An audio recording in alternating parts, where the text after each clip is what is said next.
First కదా.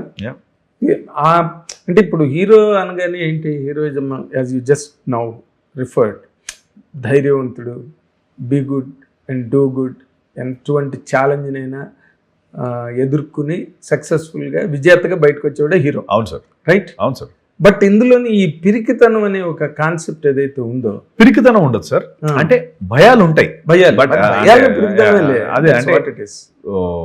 అదేలేండి, చెప్పండి చెప్పండి. భయం ఆబ్జెక్ట్, పిరికితనం ఇండివిజువల్ ట్రైట్, క్యారెక్టరిస్టిక్.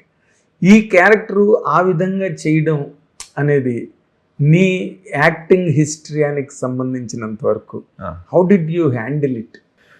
నేను సీన్ బై సీన్ వెళ్తాను సార్. ఇప్పుడు నా టేక్ ఎలా ఉంటుందంటే, ఫస్ట్ ఈరోజు ఏ సీన్స్ చేస్తున్నామో దాని ముందు దాని వెనక ఎవ్రీథింగ్ ప్రిపేర్ అయ్యి, ఓకే ఆ మూడ్ ఏంటి, ఈ సీన్ ఎలా ఎలివేట్ చేయాలి, ఈ సీన్లో మన పర్ఫార్మెన్స్ ఏంటి, మన ఇన్పుట్ ఏంటి, ఇది నెక్స్ట్ సీన్ ఎలా ఇంపాక్ట్ చేస్తుంది, ముందు సీన్ ఎలా ఇంపాక్ట్ చేస్తుంది. సో వెరీ డీటెయిల్డ్గా నేను మెథడ్ యాక్టింగ్ అంటే ఓవరాల్ కాకుండా నేను ఇండివిజువల్ సీన్కి 1000% పెట్టి ఆ సీన్ని రంజింపజేసి నెక్స్ట్ సీన్కి వెళ్తాం, మళ్ళీ దాన్ని ప్రాపర్గా చేసుకొని నెక్స్ట్ సీన్కి వెళ్తాం.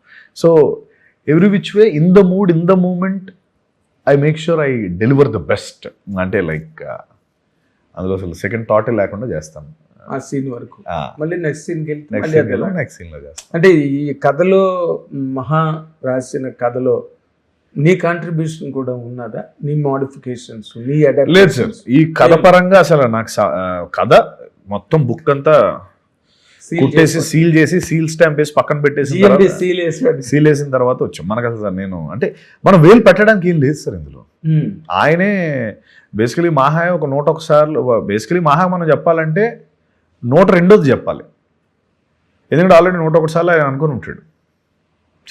అంటే ఇక్కడ ఇందులో చిన్న పారాడాక్స్ ఉంది. విచిత్రం ఏంటంటే, మహా ఏమి పెద్ద ఒక 50 సినిమాలు 60 సినిమాలు 70 సినిమాలు చేయలే, రైట్. బట్ మహాకని ఏదో ఒక తెలియని మన ఇండస్ట్రీ వరకు ఒక మంచి అట్రాక్షన్. మహా వెంకట్ అనగానే ఒక మెరిటెడ్, హైలీ మెరిటెడ్ ఫెలో అనే ఒక ఇంప్రెషన్ వచ్చింది. అది సినిమాతో సస్టైన్ అవుతుందా? 100%. ఇంకా డబుల్ అవుతుంది. మీరు అన్నట్టు 50,000 60,000 ఉండకపోవచ్చు, బట్ ఆ కథ పట్ల 50-60 సినిమాలు చేస్తే వస్తుంది.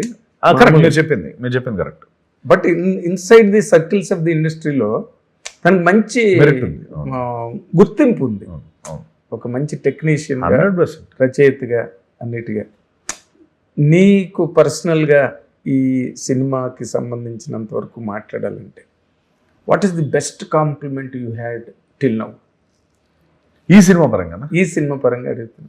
అంటే మా డైరెక్టర్ ఇచ్చిన కాంప్లిమెంటే. కమల్ హాసన్ మా డైరెక్టర్ గారు ఇచ్చిన కదా. కమల్ హాసన్ అన్నప్పుడు వాట్ వాజ్ యువర్ రియాక్షన్?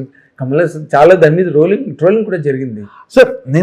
అంటే అందులో ఇప్పుడు మహా అన్న దాంట్లో it's an expression of love sir. Okay, ఒక లవ్, తనకి తన హీరో పట్ల ఉండే ఒక లవ్తో తనది చెప్పాడు. అండ్ తన అన్నది మా అందరికీ మేము అంటే ఇప్పుడు మీరు మహాని కూర్చోబెట్టి కమల్ హాసన్ గారి గురించి మాట్లాడారనుకోండి, మహా కంటే ఎక్కువ మహా is hard core fan of Kamal Haasan sir. Kamal Haasan అందరూ హార్డ్ కోర్ ఫ్యాన్స్. అచీవ్ చేసిన దాంట్లో, ఆయన అచీవ్ చేసిన దాంట్లో మనం ఒక 5% అచీవ్ చేసిన గ్రేట్ అని నేను అనుకుంటాను, ఆయన అనుకుంటాడు. కానీ it's about a comparison, it's about అంటే తన అన్నది ఏంటంటే ఒక లవ్తో అన్న ఒక మాట. నాకు ఏమంటున్నాడు, ఓ ఓకే ఇదా, ఓకే థ్యాంక్ యూ. అంటే love of expression of love వేరు, but is the one who directed you. అది 2.5 గంటలు 3 గంటలు ఎగ్జాక్ట్లీ డ్యూరేషన్ తెలియదు. 1.5 year పాటు మేము ఒక ఇంట్లో పడుకోపోయినా almost same thought, same process, same work కదా. బట్ ఆయన దాన్ని ఎక్స్ప్రెషన్ ఆఫ్ లవ్ అని ఎలా అంటావు? It may be true that you are another Kamal Haasan. ఎవరు చెప్పగలరు దానికి? ఎందుకు why you are so inhibited to own it? కాదు సార్, అంటే ఇప్పుడు ఏం లేదు సార్. అంటే ఎలా ఉంటుందంటే, హీఈస్ అ లెజెండ్. ఒక లెజెండ్ని ఓన్ చేసుకోవడం అంటే మనసులో నాకు ఇంకా ఎక్కువే ఉంటాయి అంటున్నాను నేను. కమల్ హాసన్ కన్నా ఎక్కువ అలా కాదు, అంటే నా మీద నా పైన కాన్ఫిడెన్స్ ఇంకా వేరేట్లు ఉండొచ్చు.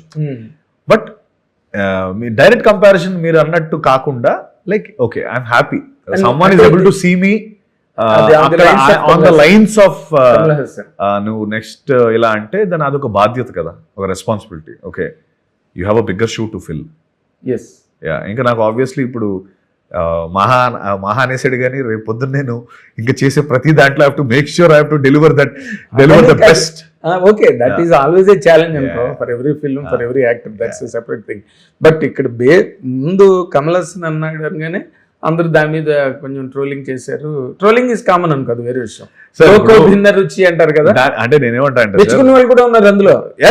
అంటే సార్ ఇప్పుడు దానికి ముందు మహా బోల్డ్ చెప్పాడు, దాని తర్వాత మహా బోల్డ్ చెప్పాడు, కానీ ఒక్క దగ్గర ఆగిపోయింది. అంటే నా గురించి ఇంకా చాలా ఎక్కువ కూడా అది ఇంకా అంటే కొన్నిసార్లు నాకు కూడా అదే అనిపిస్తుంది. అంటే ఒక maybe there are certain things where the film will also get promoted అన్న ఆస్పెక్ట్ లో చూస్తే, ఎందుకంటే తను ఇంకా చాలా ఎక్కువ పొగిడాడు చాలా చాలా ఆస్పెక్ట్స్ లో, చాలా సందర్భాల్లో. ఇంకా పొగడ్డం కాదు, పొగడ్డం ఇస్ ఎ రాంగ్ వర్డ్. ఇది చాలా రాంగ్ గా వెళ్తుంది మార్కెట్ లోకి, పబ్లిక్ లో కూడా. పొగడ్డం అంటే ఏంటంటే, ఇప్పుడు ఉన్న వాళ్ళన్నా నేను చూసి నువ్వు అమితాబ్ బచ్చన్ కన్నా హైట్ ఉన్నావు అంటే పొగడ్డం.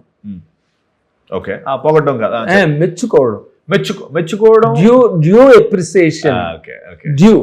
అది మెప్పుకోలకి పొగట్టుకి తేడా తెలియట్లేదు ఈ మధ్య జనాలకి. Language is so distorted language. ఇప్పుడు నీవన్నీ వచ్చినవన్నీ నీకు మెప్పుకోళ్ళు, మెచ్చుకుంటున్నారు నిన్నందరూ.